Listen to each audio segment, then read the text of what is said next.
تم اضافه عنصر جديد للجهاز الفني للنادي الاهلي، مساعد جديد لمارسيل كولر بيهتم جدا بقطاعات الناشئين، وليه وقعه شهيره مع محمود كهربا في الدوري السويسري هحكي لك عنها اثناء الحلقه. بس تعالى الاول نشوف مين هو كارلوس برينجر. اولا كده هو مدرب ارجنتيني الجنسيه، ولكنه معاه الجنسيه السويسريه وعنده 52 سنه في الوقت الحالي. على مدار مسيرته مع كره القدم لعب لثلاث انديه، لعب لنادي بلينجرانو الارجنتيني، ثم سانت جلين السويسري، واخيرا فينترسور السويسري. ولكنه بدايه مسيرته التدريبيه انه حصل على رخصه ويفا برو، وكانت طريقه لعبه 4-2-3-1، ودي الطريقه اللي كان بينفذها مارسيل كولر في بدايته مع النادي الاهلي. المهم برينجر بدأ مسيرته التدريبية بشكل فعلي مع نادي فينترسور اللي اعتزل فيه، وكان مدرب لأكاديمية النادي من 95 ل 2000. بعدها تولى أكاديمية جراس هوبرز من 2000 لحد 2003، ثم في 2004 أصبح مدير رياضي لنادي جراس هوبرز لمدة موسم، ثم بينتقل لنادي زيورخ في 2005 بمنصب المدرب لأول مرة، ولكن مع فريق تحت 21 سنة، ثم بيرجع مرة تانية كمدير رياضي مع نادي جراس هوبرز في سنة 2007. بعدها انضم لنادي بازل علشان يقود أكاديمية النادي للشباب من 2008 لحد 2011. صعد خلالها أكتر من 50 لاعب سواء للفريق الأول أو حتى لفريق تحت 21 سنة، ودي حاجة مميزة جدا إنه بيهتم بقطاعات الناشئين بشكل كبير وبيصعد لعيبة كتير للفريق الأول، علشان لنفس السبب بعدها بيتم تعيينه كمدير فني لفريق تحت 21 سنة. اشتغل معاهم من 2011 لحد 2013، وأثناء الفترة دي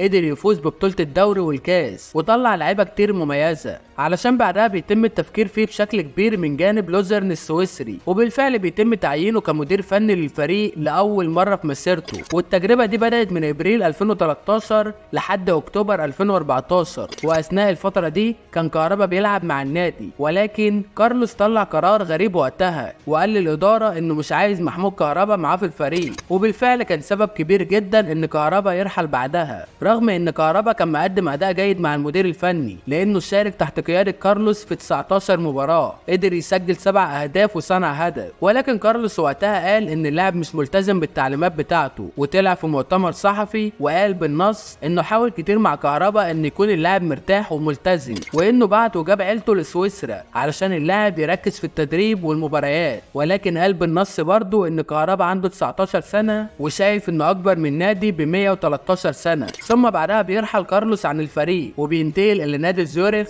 ورجع خطوة للخلف لانه كان مدرب لفريق تحت 21 سنة. ثم بعدها بيرجع مرة تانية الى نادي جراس هوبرز كمدير فني لمدة 5 شهور، لحد لما يقرر انه هيبعد عن التدريب فترة ويدرس علم كرة القدم بشكل اكبر، علشان يرجع للتدريب مرة تانية من بوابة بازل. وكان المدير الفني وقتها لبازل مارسيل كولر، وكان كارلوس المدرب المساعد ليه. واثناء الفترة من 2018 لحد 2020 قدر يفوز مع كولر ببطولتين كاس سويسرا، واخر فريق دربه كارلوس برينجر كان فريق تون في دوري الدرجة الثانية السويسرية، ودربهم من 2020 لحد 2022. وحاليا كارلوس برينجر انضم للجهاز الفني للنادي الاهلي، واعتقد انه اضافة كبيرة بالنسبة لي لانه بيهتم جدا بقطاعات الناشئين اللي احنا عندنا عجز واضح فيه. ولكن كارلوس قدر يطلع اكتر من 100 لاعب مميز لكل الفرق اللي دربها، وده بيأكد ان مدير فني عنده رؤية ونظرة، وده كان واضح على مدار مسيرته لان معظم تجاربه كانت مع لعيبة شباب واكاديميات.